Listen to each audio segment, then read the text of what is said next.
বিল্লাহি মিনাশ শাইতানির রাজিম বিসমিল্লাহির রহমানির রহিম। বিষয়ভিত্তিক অনলাইন ক্লাসে সকলকে স্বাগত জানাচ্ছি। আমি ইসলামুল হক। আমাদের আজকের আলোচনার বিষয় আইসিটি তৃতীয় অধ্যায় সংখ্যা পদ্ধতি ও ডিজিটাল ডিভাইস। আমরা বোর্ড প্রশ্নের আজকে সমাধান পর্বে আলোচনা করব ময়মনসিংহ বোর্ড 2024-এর একটা সৃজনশীল নিয়ে। আমরা ইতোমধ্যে বোর্ডে দেখতে পাচ্ছি একটা ডায়াগ্রাম এখানে দেওয়া আছে, যেখানে টু দি পাওয়ার n এবং n প্রশ্নটা দেওয়া আছে উদ্দীপকে n = 2 ধরে গঠিত ডিভাইসটি বর্ণনা করো। আমাদের এখানে উত্তরে আসছে উপরের ডিভাইসটি একটি এনকোডার। n = যদি 2 ধরা যায় তাহলে আমরা 4 to 2 লাইন এনকোডার পাচ্ছি। আমরা বিষয়টা একটু দেখি। কোনো কিছুর মাথায় অর্থাৎ চলক যদি এখানে থাকে দুইটা, আমরা ব্লক ডায়াগ্রামটা কেমন হবে একটু দেখাই। এনকোডারের ক্ষেত্রে প্রতীকটা আমরা কিভাবে পাবো,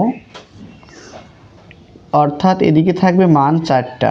অনেক সময় উদ্দীপক কিন্তু এভাবেও থাকতে পারে, এদিকে 4টা মান থাকবে, এদিকে 2টো থাকবে।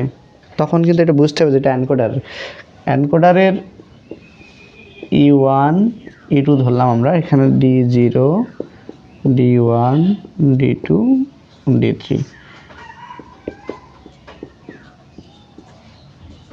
একটু বিষয়টা ক্লিয়ার করাই।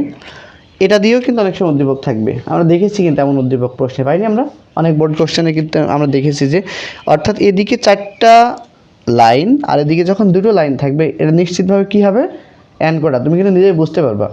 অর্থাৎ এনকোডারের ক্ষেত্রে আউটপুট থেকে এর ইনপুট বানাতে হবে, আউটপুট থেকে ইনপুট বানাতে হবে। আমাদের প্রশ্নে দেওয়া আছে উদ্দীপকে n = 2 ধরে গঠিত ডিভাইসটি বর্ণনা করো। তাহলে আমরা উত্তরে লিখব যে উদ্দীপকের n = 2 ধরে যে ডিভাইসটা গঠিত হচ্ছে সেটা কিসের, এনকোডারের ক্ষেত্রে। আমরা এখন কি শিখব, এই যে E1 এবং E2-র মান কিভাবে বের করব, তার সত্যক সারণীটা দেখব আর সার্কিটটা দেখব। এখন সার্কিট কিভাবে পাবো, সার্কিটের জন্য আমাদের অবশ্যই E1 এবং E2-র মান লাগবে।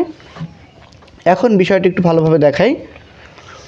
তাহলে এনকোডারটা বুঝলাম, ডিভাইসটা, আমরা এর সত্যক সারণীটা কেমন হবে একটু দেখো। সত্যক সারণী,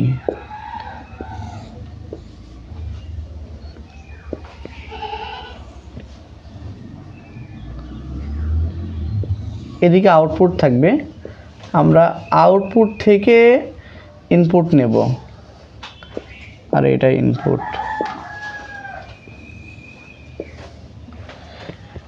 আমরা খেয়াল করব যে মানগুলো দেখব, লাস্টের মান থেকে নেব E1 E2 0 1 0 1 0 0 1 1।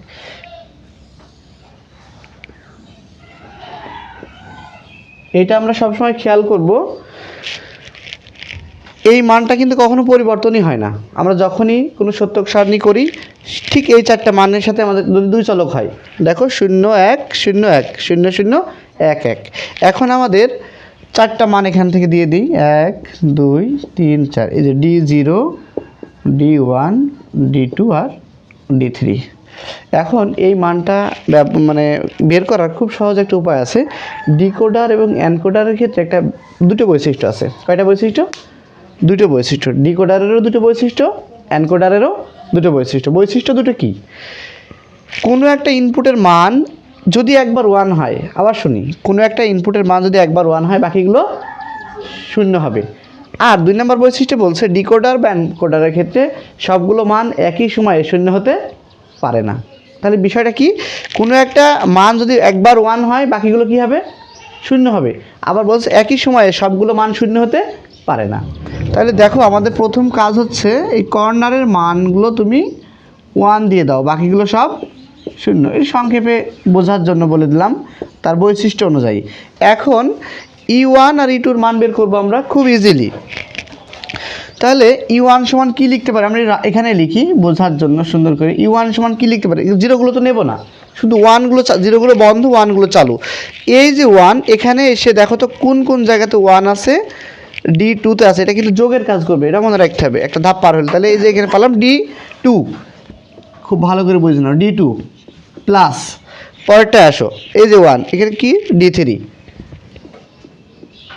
আরেকটা মান বের করবো আমরা E2-র। এইবার ওইটা সার্কিট তৈরি করলে আমাদের কাজ শেষ হবে। E2তেও আমরা এই যে এখানে 1 সোজা এখানে চলে আসবে, কোথায় আছে 1? D1-এ। এটা অনেকে কিন্তু মুখস্থ করে, এটা মুখস্থর কোনো কাজ না। D1 আবার A0 নেব, এখানে আসবো, এই সোজাসুজি কোথায় 1 আছে? D3-তে। একদম সিম্পল, D3। এই যে আমরা পারলাম, এটাকে বলা হবে 4-to-2 লাইন এনকোডার।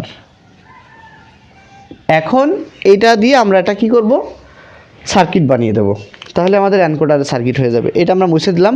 তাহলে সত্যক সারণী বের করা কিন্তু খুব ইজি। যদি এটা 3 চলক হতো তাহলে দেখো এখানে কী হতো, E1 E2 আর একটা E3। যদি আমরা 8-to-3 লাইন করতাম, এটা কিন্তু আরেকটা প্রশ্ন রয়ে যায়, সেটা কী হবে বলো তো? 8-to-3 line. তখন কি করব? E1 E2 আর E3। তখন এই মানটা এখান থেকে শুরু করব, 0 1 0 1 0 1 0 1 0 0 1 1 0 0 1 1 আর 4টা 0 4টা 1। এখানে D0 থেকে কি করব? D7 পর্যন্ত যাবে। সিস্টেমটা একদম একই রকম থাকবে। এখন আমরা সার্কিটটা দেখব শুধু, ক্লাস অনেক বড় হয়ে যাবে, এই জন্য শুধু আজকে আমরা গ পর্যন্ত আলোচনা শেষ করব। আমরা সার্কিটটা একটু দেখি। 4-to-2 লাইন এনকোডারের লজিক সার্কিট কেমন হবে দেখো। প্রথমে আমাদের 4টা মান দিয়ে দাও, এটা কিন্তু মনে রাখবা। আর এনকোডার যখন হয় তখন কিন্তু 2টোই থেকে 4টে মান হয়, খেয়াল করবা, অথবা 3টা থেকে 8টা হয় চিত্র। আর এক্ষেত্রে দেখবা 4টা দাগ থাকবে, অর্থাৎ 4টা এখান থেকে মান নিয়ে আমরা পাবো কয়টা? 2টো। ওকে, তাহলে এখানে আমাদের নাম দিয়ে দিই আমরা D0, D1, D2 আর D3। এখানে E1 আর E2 এর মান বের করবো আমরা। তো E1 সমান কী পেয়েছিলাম? D2 আর D3। এই যে D2 আর এই যে D3, একটা মান দেখো পেয়েছি আমরা। E1 সমান আমরা কী পেলাম? D2 আর D3। এবার এটাকে কি অবস্থা আছে মাঝখানে? যোগ।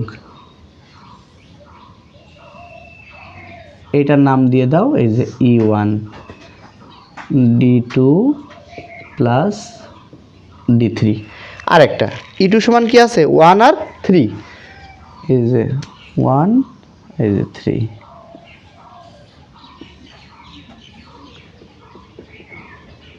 E2 সমান D1 প্লাস D3। ক্লিয়ার? গ নাম্বারে আমাদের অংশ শেষ হলো। তাহলে ডিভাইসটা ছিল কিসের? এনকোডারের।